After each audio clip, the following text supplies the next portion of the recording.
you really want me on the team? What's your approach to recruitment? You want first place, come play with me. You want second place, go somewhere else. Like, I would watch Magic play. I'd watch Michael play.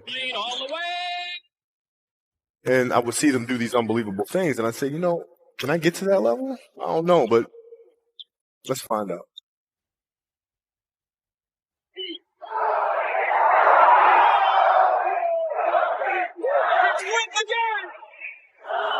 That's why he's the best player in the game. Everything was done to try to learn how to become a better basketball player. Everything. Everything. And so when you have that point of view, then literally the world becomes your library to help you to become better at your craft. So because you know what you want, the world's giving you exactly the information you need to become better at it. Because you know what you're looking for. So many guys tell stories about your work ethic. Yeah. What was really your work ethic like, and for how long did you stay disciplined?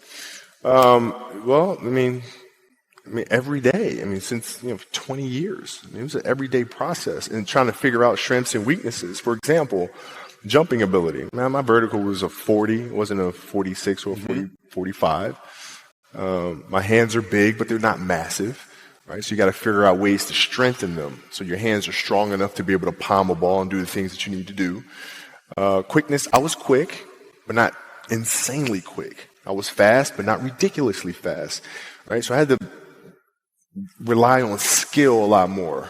I had to rely on angles a lot more. I had to study the game a lot more.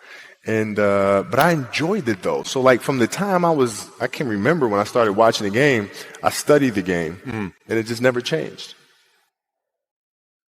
It's a good separation for me, emotionally, to be able to put myself in a place where at practice or when I'm training or during games, I switch my mind to something else. I switch my mode into something else, right? For me, it's the equivalent of Maximus Decimus Meridius in Gladiator picking up the dirt, smelling the dirt. It's go time, right? So that was my mental switch. It was like an actor getting ready for a film. You got to put yourself in that cage.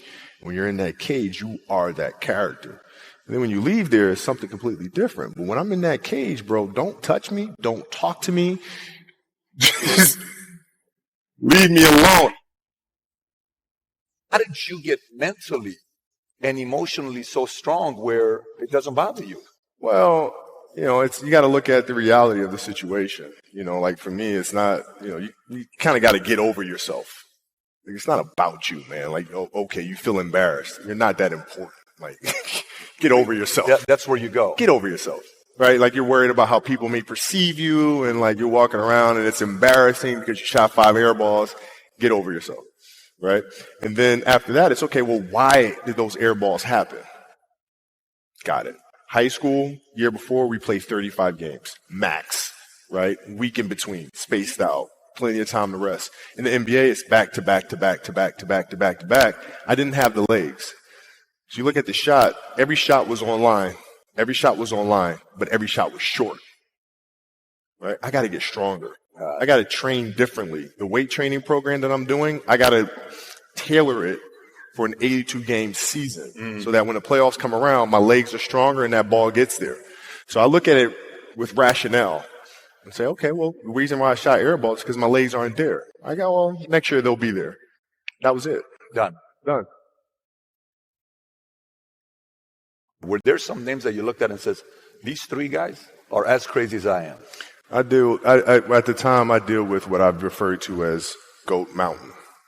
I went to Goat Mountain, and I talked to Magic, Michael, Bird, Keem Olajuwon, Jerry West, Oscar Robinson, Bill Russell, So I would talk to them. What did you do? What were your experiences? Michael in particular, he's become my big brother. He's been my big brother since I first came in the league. And what was that process like? So I went to them and started understanding the ins and outs of the game and, how they approach things and their level of detail and obsessiveness. And that's what I did. The players that had that passion but weren't willing to commit their entire lives to doing that, right? It's a choice, right? You have other things. You have family. You have all these other things that you have to do. The game can't really be your number one priority.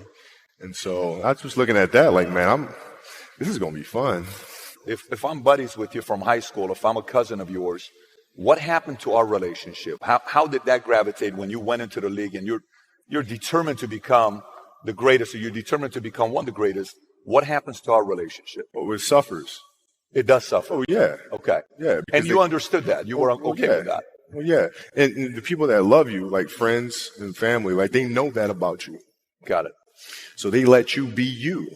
And when you reconvene, you pick back up where you left off. Mm-hmm. But make no mistake about it, everything in between is lost, right? So those long-term relationships, the commitment of time of, taking vacation. Like I see a lot of players take vacations with other players that are close friends.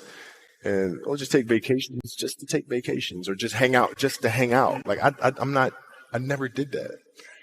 Why not though? Why didn't you do that? Well, because when I retire, I didn't want to have to say, I wish I would have done more. I don't want that. I don't want that. You got a lot of people paying their hard-earned money to come watch you perform. Perform. It's your job to be in shape. It's your job to be strong enough to perform at that level every single night. And as a competitor, I'm not ducking shit. Like, it's not, oh my God, my back hurts, I'm sore, we got to play Vince Carter and Toronto Raptors tonight. We actually had this happen. We had a game against Toronto in 2000, and Vince was tearing the league up. My back was jacked. But like the perception of that, like what? Kobe's missing the game against Toronto and Vince Carter because my back was really spasming. But people will be like, what? Oh, he's ducking Vince. Excuse me? No, I don't think so.